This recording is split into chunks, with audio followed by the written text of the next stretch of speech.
Hello, this is the beginning of session 16, page 410, 423. I put some of these on the board to save a little bit of time for us.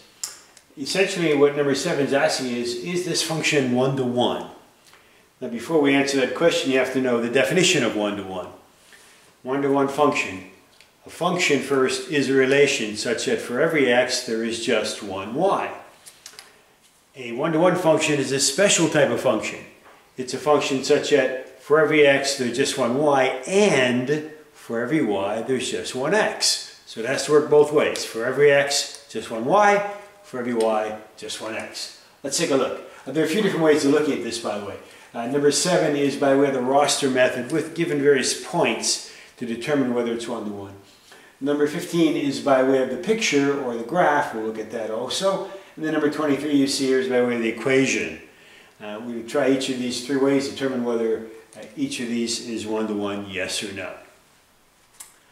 For example, number 7, for every x is there just one y? One x is 6, just one y, negative 5.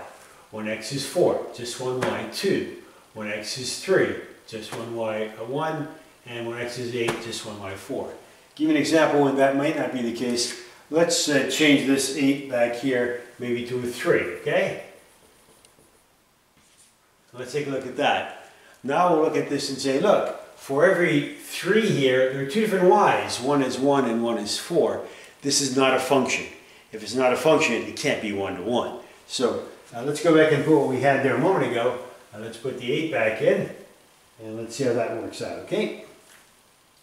Put the 8 back here. We have determined it's a function. Is it a particular function called a one-to-one function? Let's take a look. When y is negative 5, there's only one x, 6. You don't have another one here. For example, let me do this. Let's change the 2 to a negative 5. Now you see, when y is negative 5, we have two different x's, don't we? Y is negative 5 here, x is 4. Y is negative 5 here, x is 6. Okay? That's not what we call a one-to-one function, because when y is negative 5, we have two different x's. Not one-to-one. Let's go back and change to what it was, though, so we can now check to see, in fact, whether it is one-to-one originally. And that was 4, 2 instead of 4, negative 5. Let me change that to 4, 2.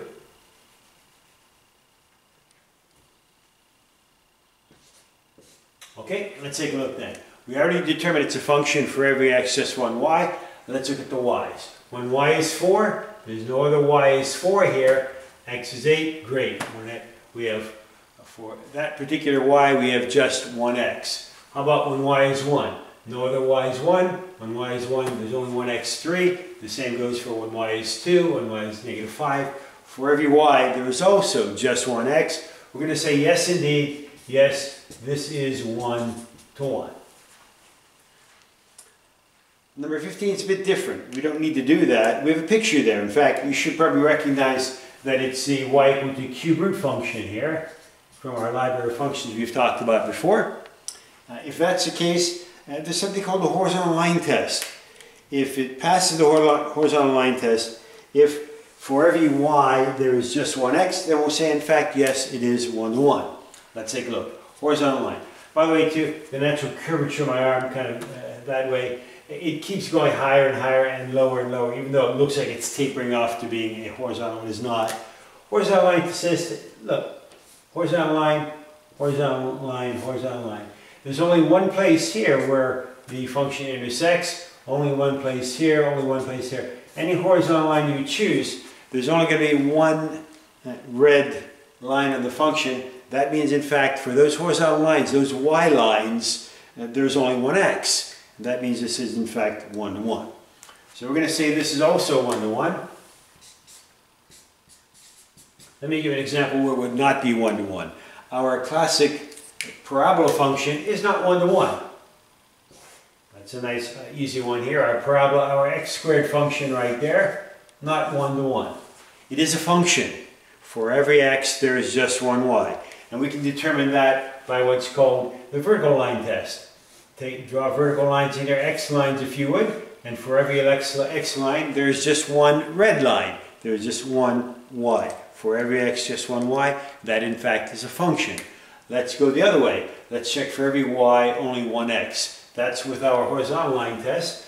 Let's make one horizontal line. Right there is fine. You notice there are two different x's right there. This is not one-to-one. For every y, there is not just one x. In fact, there are two. Now down here at the x-axis, agreed. For if we draw that x-axis, there's only one point there where, on the red, where we have a y, only one y. So that particular point, there's only one y. But the definition doesn't say just for one point, it says for every point. For every x, there must be just one y, and for every y, just one x. And there's a particular y, x equals 0, where there's just one x. But otherwise in there, where we have more than one x, it is not one-to-one.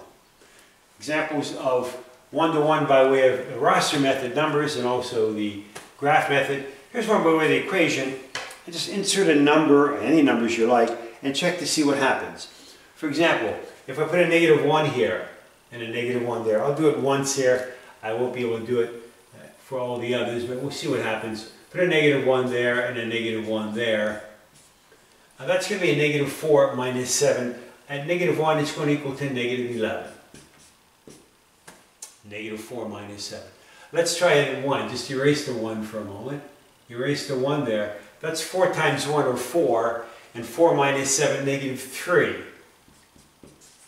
And how about at 0? 0 is nice and easy. Put a 0 there, you just get -7. Let's see what we have so far. For every x, is there just one y? When I put x is 1, just one y, -11. Put x is, -1 I should say up there. Put x is 1, just one y, -3. Put x is 0, -7, looks good. You should know, let me put this back as an x here. You should know what this is, what this type of curve this is from our library of functions. This is an easy one, from a long time ago. I would normally wait for you to give me an answer here. Unfortunately, if you want to, you can sort of stop the video and ask yourself, what function is that? You should know that function is a linear function, straight line.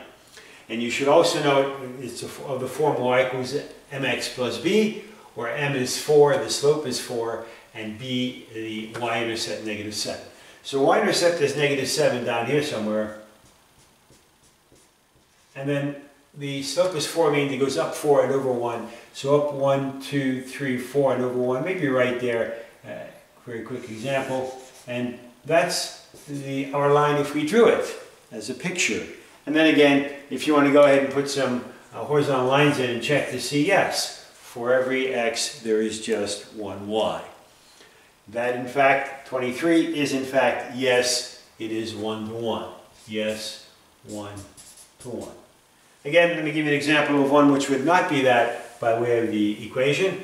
Let me get rid of some of this if I could.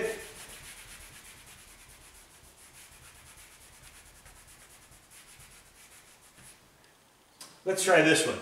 How about f of x equals to x squared plus 2?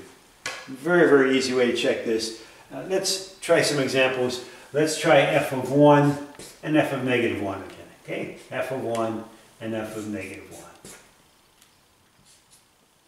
We're going to replace the x here on the right side also with 1 and with -1. We're going to check to see what happens here. Put a 1 here. A 1 squared is 1 plus 2. That sounds like 3 here for this one.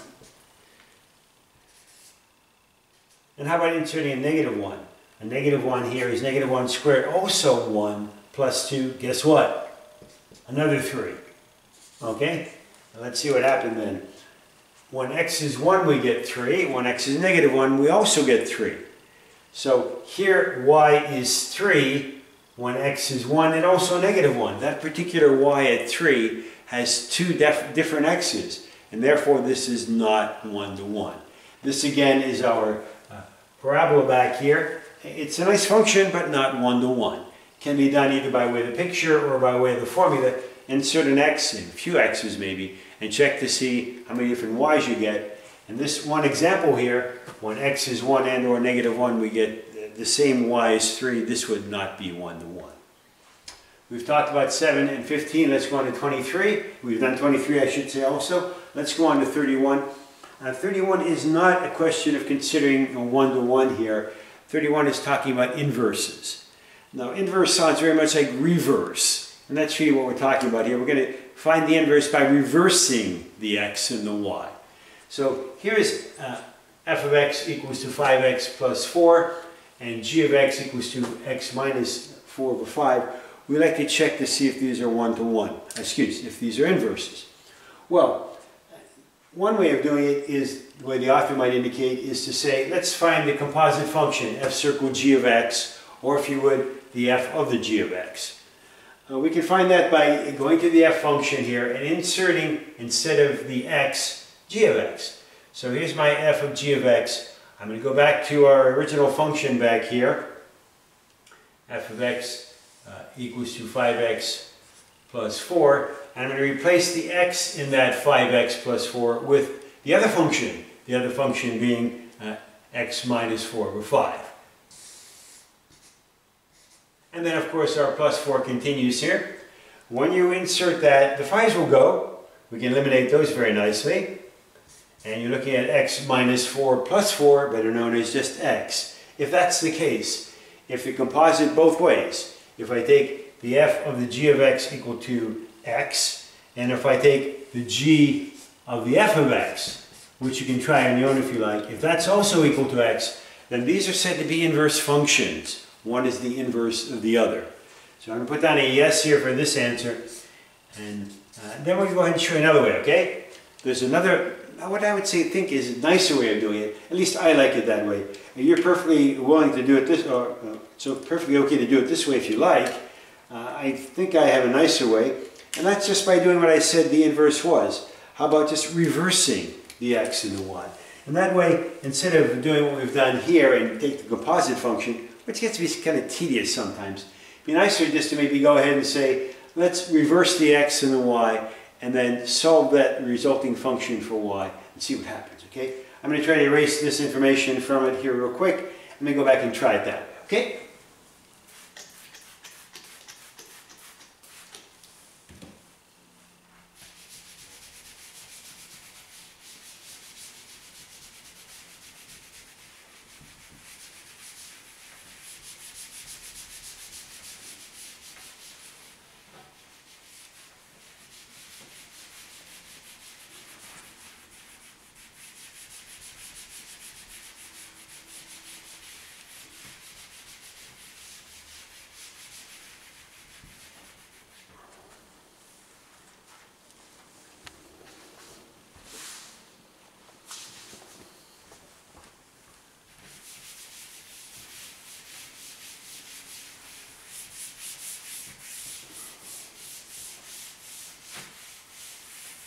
There we go, a clean board is a happy board. We're going to try this back with 31. F of x is equal to 5x plus 4. What I'd like to do is to interchange the x and the y here. I'm going to find the inverse myself. The author's going to ask you to do that anyhow, so we're not doing it now. Remember that f of x is the same as y.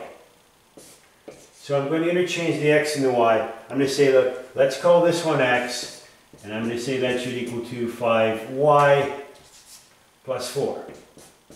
Okay? Then we're just going to solve this for y. To solve this for y, let's subtract 4 from both sides. That's pretty straightforward. I would normally put the negative 4 on both sides. Let you do that. You can do that on your own to check to see that's true. And the last step would be to divide by 5. We're going to say y is equal to x minus 4 over 5. And normally what we do is we call that y f inverse of x. Be careful now, that minus 1 does not mean 1 over f of x. It does not mean this, okay? It should mean that with our negative exponents, but unfortunately for the functions it doesn't. Just as we saw f parentheses x doesn't mean f times x. The same thing here. This unfortunately does not mean 1 over f of x. It means the inverse function. And it's equal to x minus 4 over 5. So that's our inverse. I ask you to check back here at g of x. And what is g of x given as? G of x is given as what? X minus 4 over 5. So what we've done is we've checked to see whether one is inverse to the other a different way. We just interchange the x and the y's. We solve that for what? Look at that. f of x and g of x are in fact inverse functions. That's a nicer way, I think, to me. Why even rely on what the author gives us? Go ahead and find the inverse and check to see if it's the same. If it's the same, you'll say yes, one is the inverse of the other. If it isn't the same, you'll say it isn't the inverse. Now, this is the one section we talked about then, page 410, on the one-to-one function. For every x, is there just one y? And for every y, is there just one x? And it's also, we talked about inverses here, to interchange or reverse, if you would, the x and the y, and to check to see if one is the inverse of the other. We're going to use inverses later on. We talk about logarithms. We're coming up to that in the next chapter, so we'll talk more about inverses as we get there. At this point, we're finished with that chapter. We're going on to the next chapter, and that's a chapter on logarithms. And we're going to define what logarithms are in a minute, but before we do that, the author wants us to play with exponents, because the chapter really is a chapter on exponential functions and logarithms. So we're first going to talk about the exponential functions, and then go ahead. In fact, though, I think I missed on the, before we jump into that, I think after 31 I should do a couple more examples if I'm not mistaken. After 31 I need, yes, 2 more examples. Going a little bit too fast here. I should do 41 and 48 with you. That's per our syllabus. So let me do that first before we jump into the exponents. I really like exponents and logs. They're a lot of fun. I hope you'll find them fun also. So I really want to get to them, but we can wait a bit and finish off this section first.